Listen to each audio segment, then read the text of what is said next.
Comenzaremos con las citas. Ser estadounidense es algo inquebrantable. Si matas estadounidenses, si amenazas a estadounidenses en cualquier parte del mundo, te perseguiremos, sin pedir disculpas y sin vacilar.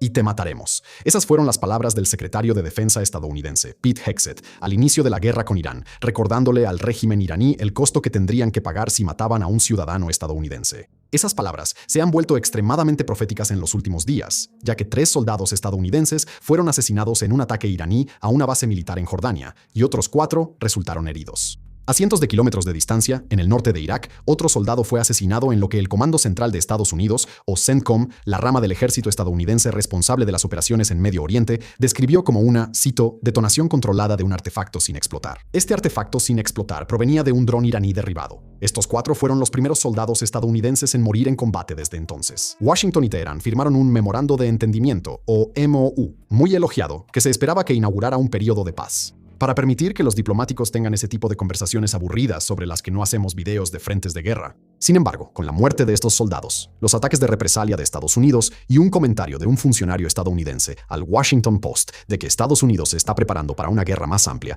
parece que la paz aún está muy lejos para Medio Oriente. Entonces, ¿cómo pasamos de que tanto Washington como Teherán celebraran un posible acuerdo de paz al regreso de una guerra total? ¿Y está Estados Unidos preparado para las distintas maneras en que este conflicto parece casi seguro que va a escalar? Hormuz vuelve a estar en las noticias.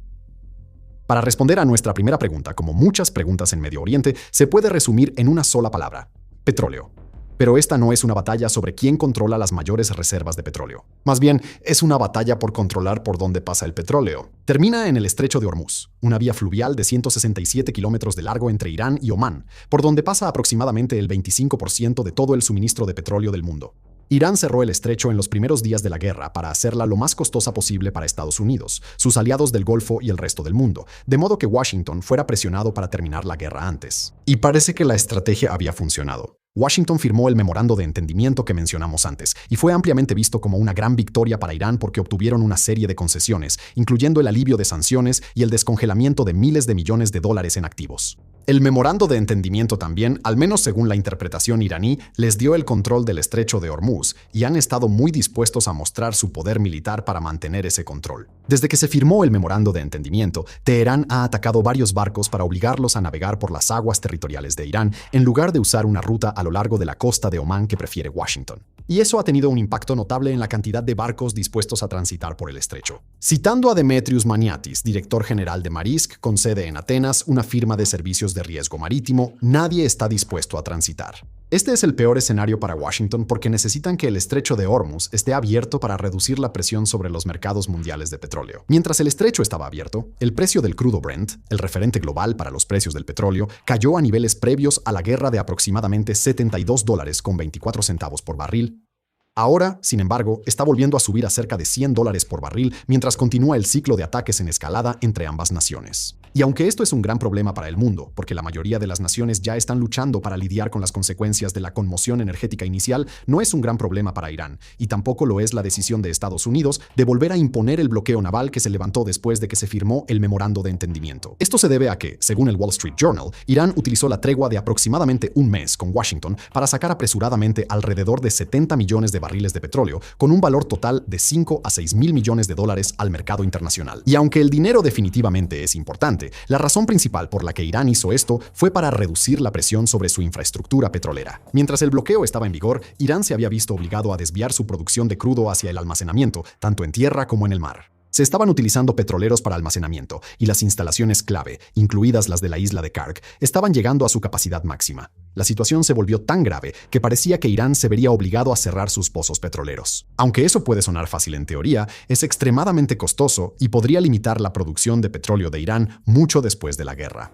Así que el memorando de entendimiento le dio a Irán la oportunidad de aliviar la presión sobre su infraestructura petrolera y volver a llenar su fondo de guerra. Y la mayor parte de ese dinero probablemente se destinará a reponer los drones y sistemas de misiles que se utilizaron durante la guerra. Para Washington, el hecho de que Irán fuera a usar esto para burlarse de nosotros, la oportunidad de reponer sus reservas era algo ampliamente esperado y, hasta cierto punto, casi tolerado como el precio de lograr un acuerdo que permitiera reanudar los envíos de petróleo y reducir la presión inflacionaria sobre la economía global. Lo que no se podía tolerar eran los intentos de Irán de controlar el estrecho por la fuerza, porque eso le daría demasiado poder a un régimen que el presidente Trump ha descrito en múltiples ocasiones como loco. Eso inició el ciclo de ataques en escalada entre Teherán y Washington, ataques que ahora se están saliendo de control. Ataques, contraataques y justificaciones.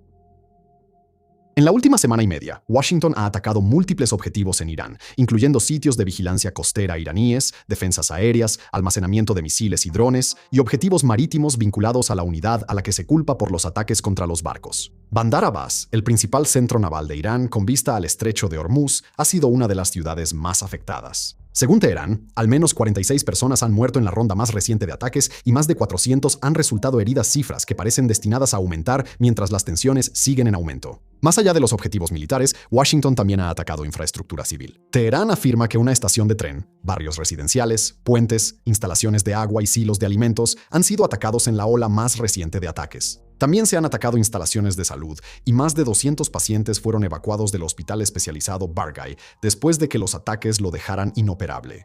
Teherán también afirma que una planta desalinizadora, una instalación que convierte agua salada en agua dulce utilizable, fue atacada en la última ola de ataques y que más de 10.000 personas enfrentan una escasez de agua como resultado. Ahora, tenemos que señalar que Washington ha negado atacar infraestructura civil, y un portavoz de la Casa Blanca dijo a la prensa que Estados Unidos atacó exclusivamente objetivos militares. Sin embargo, varios medios, incluyendo BBC Verify, han confirmado que se ha atacado parte de la infraestructura civil, lo que plantea una pregunta incómoda. ¿No es así?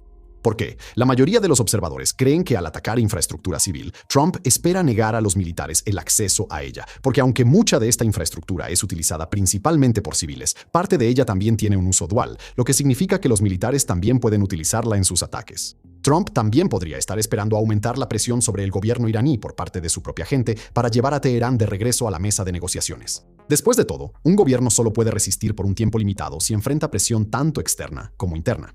Sin embargo, esto podría terminar saliéndole mal a Washington por varias razones. Primero, Teherán ha demostrado una y otra vez que realmente no le importa lo que quiera el pueblo iraní. El régimen está más preocupado por garantizar su propia supervivencia que por escuchar a una población que estaría feliz de verlos a todos colgados por sus décadas de brutalidad y represión. En segundo lugar, al atacar la infraestructura civil, Washington podría terminar empujando a esos mismos civiles a los brazos de Teherán, lo que significa que la presión interna que Trump esperaba ejercer sobre el régimen no se materializará. Al inicio de la guerra, e incluso mucho antes de que se disparara el primer misil, Trump hizo grandes esfuerzos por posicionar a Estados Unidos como un amigo del pueblo iraní, diciéndoles durante el punto más álgido de las protestas a principios de enero que la ayuda estaba en camino. También presionó al régimen iraní para que dejara de ejecutar a los manifestantes, afirmando que más de 800 presos políticos habían sido salvados gracias a su intervención. Aunque es difícil medir con precisión la efectividad del tipo de diplomacia de Trump, dado el estricto control que Teherán ejerce sobre cualquier información que sale del país, al parecer fue lo suficientemente efectiva como para que el pueblo iraní se sintiera profundamente traicionado cuando Washington no acudió en su ayuda. Malek, un residente de Teherán, le dijo a ABC News: "Se suponía que él debía salvarnos y ayudarnos a deshacernos de este régimen, pero ahora nos ha dejado con un régimen herido, salvaje y desquiciado". Ese sentimiento de traición sin duda va a crecer si el pueblo iraní cree que Washington está atacando deliberadamente la infraestructura civil, haciendo que sus vidas, ya de por sí difíciles, sean mucho más complicadas. Y no importa cuánto odien al régimen, puede que terminen negándose a apoyar a la nación que está bombardeando sus hospitales, escuelas y agua potable. Finalmente, está el hecho de que Irán está usando los ataques estadounidenses como justificación para sus propios ataques contra infraestructura civil. El viernes 11 de julio, Irán atacó una planta de energía y desalinización de agua en Kuwait, dañando una fuente importante de agua para la pequeña nación. Y hasta llamarla importante parece quedarse muy corto, considerando lo dependiente que es Kuwait de la desalinización para obtener agua. El 47% de los 1.7 mil millones de metros cúbicos de agua que el país utiliza cada año provienen de la desalinización, lo que significa que es especialmente sensible a cualquier ataque a estos sistemas. Y Kuwait ni siquiera es el país más dependiente de la desalinización entre los aliados de Estados Unidos en el Golfo. Ese honor le corresponde a Qatar, que obtiene aproximadamente el 61% de su agua dulce de la desalinización, y luego está Bahrein con un 59%.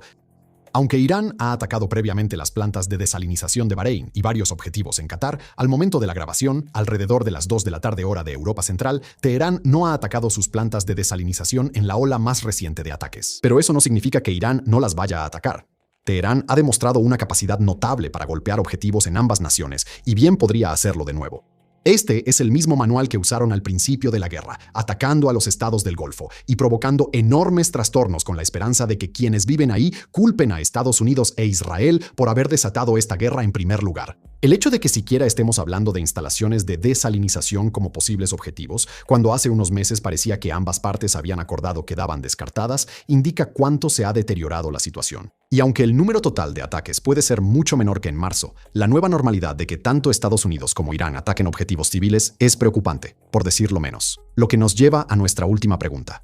¿Está Estados Unidos preparado para lo que podría traer la siguiente etapa de este conflicto? Porque créanos cuando decimos que las cosas podrían estar a punto de empeorar mucho más. La trampa de la escalada. Ahora, al momento de esta grabación, parece que el MOU está muerto, o al menos en soporte vital mientras sus amigos se reúnen para decirle el último adiós. Irán ha anunciado que no cumplirá con los términos del acuerdo y que el líder supremo Mojtaba Khamenei, o al menos alguien que dice ser él, dijo que las violaciones estadounidenses significaban que la firma de Trump no valía absolutamente nada y carecía de credibilidad. Por su parte, Trump dijo que no le importaba en lo más mínimo lo que pensaran los iraníes y ha dejado muy clara su postura con la reimposición del bloqueo y la fuerte ola de ataques que hemos presenciado en los últimos días. Todo lo cual parece indicar que un regreso a una guerra a gran escala es simplemente inevitable y ambas partes se están preparando activamente para ello. En nuestra introducción, mencionamos que Irán mató a 3 soldados estadounidenses durante un ataque a una base militar en Jordania. Lo que no mencionamos es que desde que el conflicto se reanudó, Jordania se ha convertido en uno de los blancos favoritos de Irán. Funcionarios estadounidenses le dijeron al New York Times que Irán había atacado a Jordania 4 veces en 5 días, una frecuencia significativa considerando la cantidad de objetivos que Irán podría elegir para atacar en todo el Golfo. Parte de esto es simplemente venganza. Aunque Jordania se ha mantenido técnicamente neutral en esta guerra, ha permitido que Washington use la base aérea Muaffaq Salti y una serie de otras instalaciones militares para atacar a Irán, lo cual, desde la perspectiva de Teherán, es lo opuesto a la neutralidad. Amán también se ha vuelto más importante para la campaña estadounidense, ya que otras naciones de Medio Oriente han restringido la capacidad de Washington para estacionar tropas y sobrevolar sus territorios. Jordania también ha interceptado varios misiles dirigidos a Israel, lo cual, sorpresa, no es precisamente algo que vaya a hacer muy felices a los iraníes. Y aunque Irán definitivamente está disfrutando la oportunidad de castigar a Jordania y dejar en claro que impondría un alto costo a cualquier país que ayude a Estados Unidos, también hay un cálculo estratégico detrás de estos ataques. Durante los primeros días de la guerra, Irán logró inutilizar un sistema de radar ANTPI-2 en Jordania que alimentaba la batería Ta'ad en la base aérea Muaffaq Salti. Esto fue una pérdida enorme para Washington, Israel y Jordania, ya que los 3 países dependían de ese sistema de radar para interceptar misiles iraníes entrantes. Washington tuvo que apresurarse para encontrar un reemplazo. El hecho de que Teherán esté atacando nuevamente la misma base aérea indica que Irán está tratando de degradar los sistemas de defensa aérea tanto como sea posible antes de que se reanude la guerra a gran escala. Y no lo están haciendo solo en Jordania. Teherán también anunció que había atacado un depósito de municiones estadounidense en el campamento Al-Arduri y radares de defensa aérea en la base aérea Ali al-Salem, ambos en Kuwait. Además de atacar los sistemas de defensa aérea, Irán también ha activado a uno de sus principales grupos aliados en la región. Se trata, por supuesto, de los hutíes en Yemen, indicándoles que cierren el estrecho de Bab el-Mandeb si Washington ataca la infraestructura energética iraní. Fuentes dijeron a Reuters que los hutíes habían completado los preparativos para atacar la navegación, desplegando misiles y drones en las tierras altas de Yemen, con vista a Hodeida y al Golfo de Adén, y estaban esperando órdenes para comenzar los ataques. Aunque no es tan vital para el comercio mundial de petróleo como el estrecho de Hormuz, el estrecho de Bab el-Mandeb sigue siendo importante, ya que aproximadamente el 5% del petróleo mundial pasa por ahí. Si tanto ese como el estrecho de Hormuz se cierran, entonces el precio del petróleo volverá a los niveles más altos que se vieron durante lo peor de la guerra, y eso es exactamente lo que Teherán espera. Como mencionamos en un capítulo anterior, Teherán aprovechó el tiempo que le dio la tregua para exportar la mayor cantidad posible de su petróleo, tanto por el dinero como para reducir la presión sobre sus pozos petroleros. Irán apuesta a que su industria petrolera está mejor posicionada para soportar la presión sostenida de Washington y que el dinero que obtuvo de las ventas de petróleo será suficiente para mantener en marcha su maquinaria de guerra. Por su parte, Washington ha dicho abiertamente que se está preparando para una guerra larga, al menos según el funcionario que habló con el Washington Post.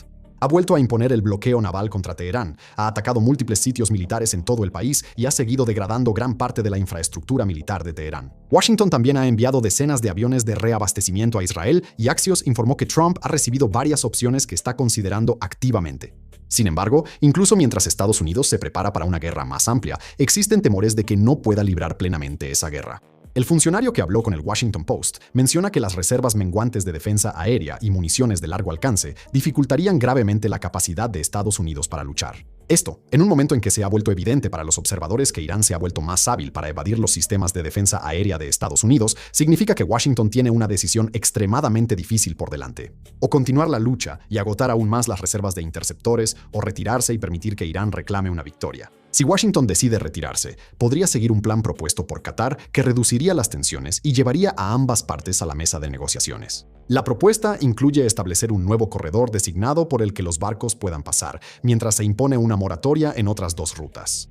Esto permitiría el tráfico a través del estrecho, pero de manera limitada, lo que podría ser suficiente para que Washington regrese a la mesa de negociaciones. Para Irán, Qatar está ofreciendo descongelar activos por valor de $1.300 millones, lo cual debería ser sumamente tentador para un país que busca aprovechar al máximo su ventaja estratégica actual. Según los informes, Irán ha rechazado la propuesta qatarí, lo que hace aún más probable que una guerra a gran escala se reanude más temprano que tarde. Y aunque esperamos que ese no sea el caso, la trayectoria de este conflicto demuestra que la paz se ha venido abajo una y otra vez. Si eso significa que una guerra de alta intensidad ahora es inevitable, es algo que solo el tiempo lo dirá. Gracias por vernos.